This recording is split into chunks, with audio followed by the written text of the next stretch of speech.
Macmillan Audio presents The Trade-Off by Sandie Jones, narrated for you by Sandie Jones, Nathalie Buscombe and Sofia Engstrand. For every woman within these pages. Prologue. "You've got a nerve showing up here," he hisses, coming to an abrupt halt beside me as he leads the mourners back up the aisle. Every sinew in his body looks to be on full alert, twitching against the fabric of his black suit. Even the stiff white collar of his starched shirt is flexing with the rhythm of the involuntary throbbing of his neck muscles. My pulse quickens as I look at him. Tiny pinpricks of sweat instantly jump to the surface of my already tingling skin.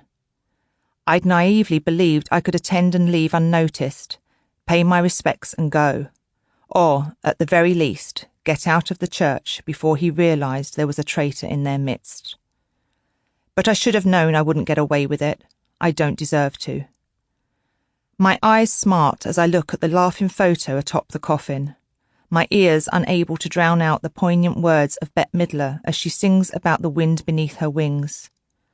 I'm so sorry, I stutter as he stands there, unmoving, his eyes seemingly burrowing into my soul, as if wishing it were me in that wooden box.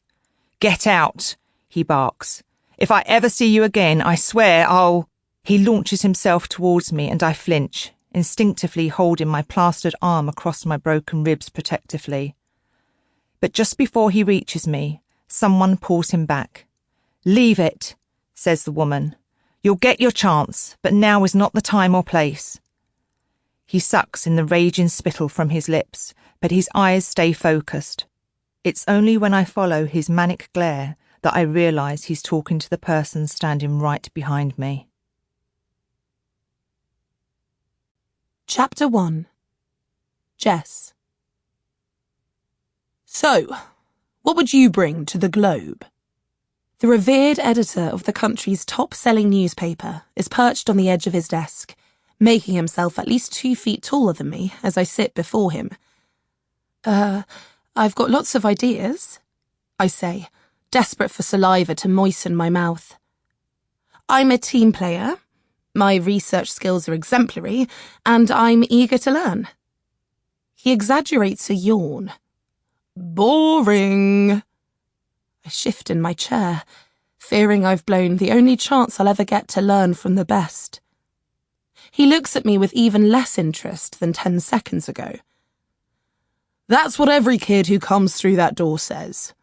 And it's why they all leave the same way, without a job." My throat clenches and my head throbs as I search desperately for something more exciting to offer. "You're going to have to sell yourself," my boss at the local newspaper that I work on had advised. "Max Forsyth is a man of great means, but he has exceptionally high standards.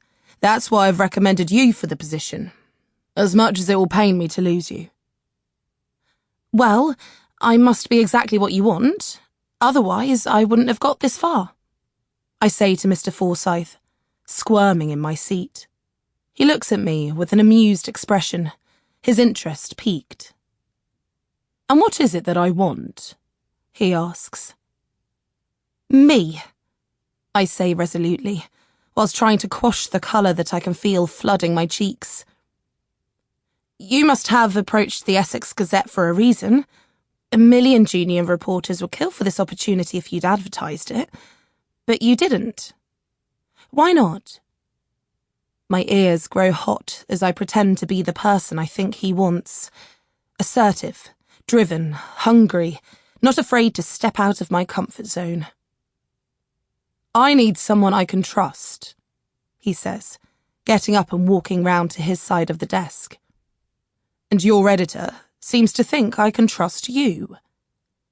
He narrows his eyes as he sits down and looks at me. I nod and swallow, conscious not to break eye contact, because I imagine he's someone who can tell a lot from the way you look at him. "It's a whole different ballgame to working on a local rag," he says. "There's no such thing as office hours. You work until the paper's put to bed, until I'm happy with every single word and picture in it." Sample complete. Ready to continue?